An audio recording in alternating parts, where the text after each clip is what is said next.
So today, a father and a son read the letters they never sent, the things they almost said before life made it too late. Because I want you to know closure is a myth, but honesty still saves.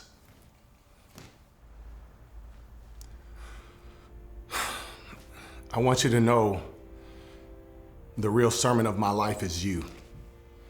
You're the boy I prayed for before I even knew your name. You gotta understand something. None of us, I never had a son before.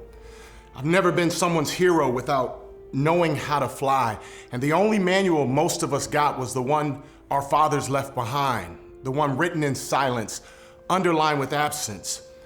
See, I was raised by a man who thought emotions were threats and his presence was a privilege. So I learned how to provide, but not always how to be there.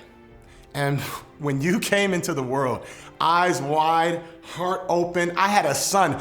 I tried to be more than I was trained to be, but the ghosts inside of me were still loud. We were chasing validation like it owed me something, trying to prove to my reflection that I wasn't a failure. Trying to build a house where no one can see how hollow I sometimes felt inside. So I taught you what I knew, not always what you needed. I gave you order when you needed openness, provision when you craved presence. And most men like myself, we call that love. But the truth is I watched you like a sermon that I did not know how to preach. Because when I looked at you, I still see everything I wanted to be and everything I was afraid you'd see through.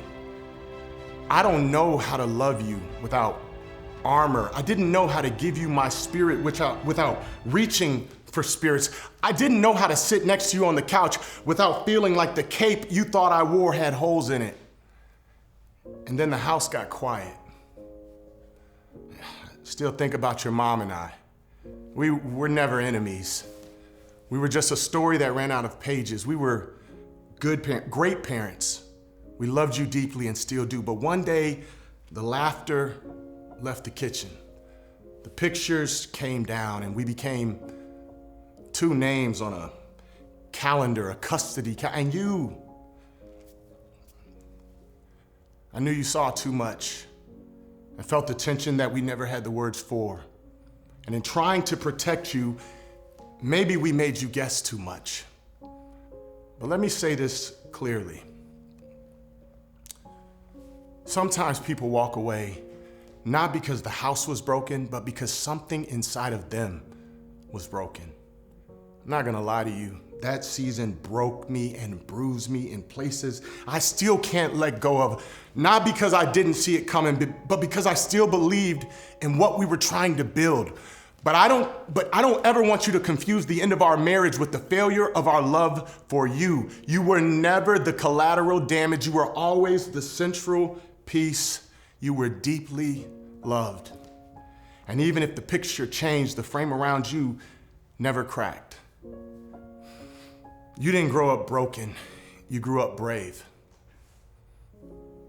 What they never tell men is this, that all of us at some level feel like we are imposters.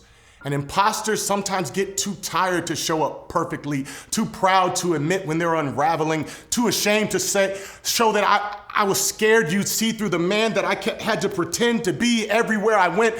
So what we do is I bought you shoes instead of asking about your soul. I taught you how to fight, but not how to deal with a broken heart. We make rules because we don't know how to offer rest. But son, hear me.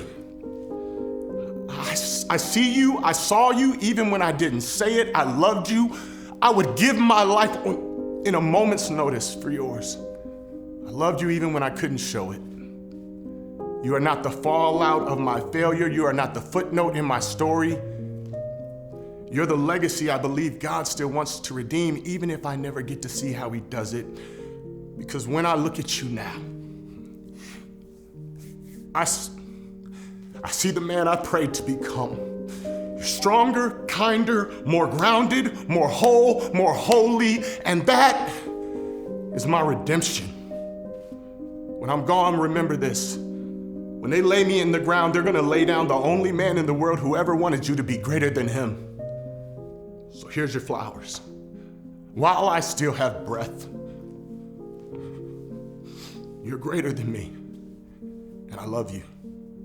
And if I ever made you feel like love had to be earned, that's on me, because you are always enough and you'll always be enough. And even in my brokenness and in my undoing, you are my prayer in motion. And if you carry my cracks, I pray you also carry my courage, that you'll be bold enough to name what's hurting you, that you'll heal out loud, and you'll love better than I did. Because now I realize that the realest sermon was always you.